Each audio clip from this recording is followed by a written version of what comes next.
Hello and welcome back to my channel. Jacob Payton here, and may the 4th be with you. Today we're going to be talking about Star Wars Battlefront 2's Inferno Squad by Christie Golden. And it says, the rebellion has hope, the Empire has Inferno Squad. I do love the cover art on this. This is the back. It kind of shows, some burning stuff. It shows what is Inferno Squad up here. And then inside it says, after the humiliating theft of the Death Star plans and the destruction of the battle station, the Empire is on the defensive, but not for long. In retaliation, the elite Imperial troopers soldiers of Inferno Squad have been called in for the crucial mission of infiltrating and eliminating the partisans. The rebel faction, once led by notorious Republic freedom fighter Saw Gerrera. Following the death of their leader, the partisans have carried on his extremist legacy. Determined to thwart the Empire, no matter the cost, now Inferno Squad must prove their status as the best of the best and take down the partisans from within. But the growing threat of being discovered and their enemies' miss turns an already dangerous operation into a do-or-die acid test they dare not fail. To protect and preserve the Empire, what lengths will Inferno Squad go to, and how far beyond them? So yeah, this was really interesting. I very much enjoyed the Battlefront 2 solo campaign, which follows Idrin through, just a lot. I think some of the other characters are on here too. Now I can't remember who's in the game and who's not. Yeah.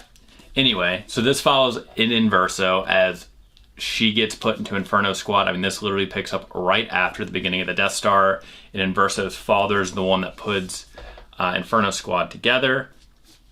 And they are tasked with infiltrating a group of rebels previously. Well, it's like a partisan faction that's not really part of the rebellion, but at the same time, they're kind of working towards the same ends. They were once allied with Saw Gerrera, and now they're kind of hiding in these caves and stuff like that. One thing, well, before I jump into that, to do this, what they decide to do is everyone ends up, instead of like trying to get this whole group in at once, they all kind of break up and have different ways that they infiltrate the group. I'm not going to spoil all of them, but I did think Iden's, I'm probably pronouncing your name wrong. I do apologize if I'm butchering it. It's been a while since I played the game. The way they get her in is that they publicly brand her as a traitor to the Empire, which I thought was kind of weird. Just kind of because I'm like, well, how do you come back from that? And also the fact that like everyone knows what the Empire does to traitors. There's not a real long life expectancy for betraying the Empire. So the fact they like kind of let her go home, even though it's part of this whole program where they want her to get brought into the partisans, they want her to get kidnapped or rescued so that she's brought into the partisans. It was just kind of very weird to me. And it doesn't seem like a move the Empire would make, and one that maybe even its enemies would believe they would make. Even though that, yes, her father is a high-ranking official, but the fact that the Empire would just be like, all right, well, you said a lot of treason, but we're going to let you go home with a slap on the wrist, was just kind of wild to me. Obviously, it needed to happen to further the plot. But that was just the one that I was like, I don't know if any smart partisans would believe that, especially if they've been fighting the Empire all their lives, that they're going to believe in this one act of mercy. Because as we know, other than Thrawn, who very much, not Thrawn, but Thawne, he very much watches over his own people and is a little more lenient at times. The rest of the Empire's high command very seems like, it's a meat grinder, and they turn on each other all the time. And very rarely, if they turn on each other, do they let someone walk away. So I just kind of thought that was kind of weird and a little out of character. The other issue that I did kind of have was the way the partisan group was presented, it seemed like this massive force. But when they actually get brought in, it's like 6 people. It's like maybe 7. You know, it's not this like massive fighting force. And they are kind of doing like terrorist tactics a bit, or guerrilla tactics, I guess is a better word for it, in which, you know, they're hitting soft targets and they're blowing up stuff. And they're just kind of making a nuisance of themselves in the quarter of which they're fighting. But even still, it seems like it's not that many people, or at least it's presented as only being like 6 or 7 people. So I was kind of like, all right, why are they taking this whole team to sit here and try to take down like 7 people? It seems like at that point, once they found it, they could just blow up the entire spot they lived in and call it a day. But of course, I mean, it does make sense, I guess, to send a couple people in to try to gather as much intelligence as possible to see how far-reaching their organization was, which, shocker, it wasn't that very far-reaching. They weren't connected to the rebels. These were just kind of things I was picking apart. You know, obviously some other people reading this maybe wouldn't have the same plights that I do with this. It's just, you know, I don't know. I just thought it was wild that it's like 6 or 7 people, but that is very Star Wars-y. You know, as someone who's like a fan of Warhammer and Star Trek, where like when we see wars, they're like this big thing and there's multiple moving parts. I mean, and Star Trek is guilty of this at times too, but at least like it's, I don't know, I think it's different when it comes down to like a starship that's filled with people. It doesn't seem as hokey at times when it's like, when it seems like maybe it's only like 6 people that are important and are making decisions.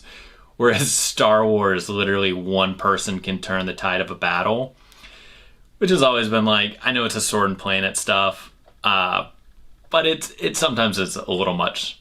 And it kind of felt this way too, that like 6 people are, you know, what's got the entire empire so upset they have to like defame one of their own people and go through this entire like massive program to get these people in, like training and all that. God knows what the military expenses were.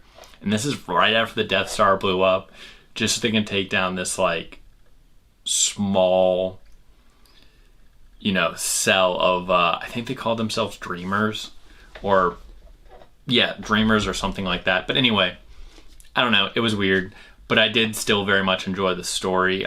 We get a look into, I think, the minds of a lot of the high-level Imperial operatives, and I enjoyed that a lot. I mean, it very much humanizes them in a way that I don't think comes through in a lot of the movies and shows. And what I mean by that is a lot of them didn't really like the tactics they were taking, and clearly were not the people you wanted to go undercover, because very quickly they start sympathizing with the partisans. But obviously they are Empire to the end. But it was kind of interesting for, I guess, to see that side of, they're like, oh yeah, well maybe the Empire does do a lot of bad stuff. And I definitely see where these people are coming from. But at the same time, I mean, you know, they're still, they know what the Empire will do. I mean, they're not going to do treason for real. But yeah, I just thought that was kind of interesting. I also read this while I was reading the Thrawn novels, and same thing. You know, he is, I think, a little different about it, but you can kind of see the way his people react to him and the way they react to other Imperial officers, that they know there is 2 very different sides of the Empire. And the side that won't shoot you out of a space lock for like an airlock for like the smallest infraction is much smaller than the one that will. Yeah, I don't know. I thought it was interesting. I would love for us, I think, you know, just while I'm on this tangent, I do apologize for this tangent. I would love to see more stuff like this where it's told from the Empire side. And obviously the Empire are the bad guys, and I'm not saying they're not. I'm just saying I do think it's interesting, as someone that's a fan of military sci-fi, I think the Empire is we could do more with that, and those books and stories would obviously be more military science fiction compared to what we get with a lot of, you know, the stories about rebels and stuff like that, in which it kind of follows Jedi, and that's a lot more Sword and Planet or planetary romance or whatever you want to call it, which I also enjoy, but, you know, I wouldn't mind mixing it up a little bit. Sometimes it's a bit much to picture just the Jedi coming in and fighting an entire battalion and then going home. You know, sometimes I just want a big space war. I was kind of hoping I was going to get that with this book. I didn't. Obviously, this is more about them going undercover and infiltrating cells and stuff like that. But that being said, it was still a good book. I did enjoy this, mostly just because, like I said, I love the game. I love that solo campaign. So if you've played the game and you like the campaign, you like the story there, and you want some more behind the scenes stuff on that, I would say definitely pick up this book and read it. If you're looking for like a science fiction book or a military science fiction book in the Star Wars universe that is going to be like big epic battles and troop movements and stuff like that, you're not going to find that in this book. I'm going to tell you that right now, and you will be disappointed with it in that aspect. So look elsewhere if that's what you're looking for. If you want some more, you know, Battlefront 2 behind the scenes stuff, then I would, like I said, I would recommend this. If you've read this, liked it, didn't like it, you know, let me know in the comments below. Also, feel free to share any other Star Wars series you think I should check out. And as always, if you enjoyed this video, please like and subscribe, and I'll see you guys next time.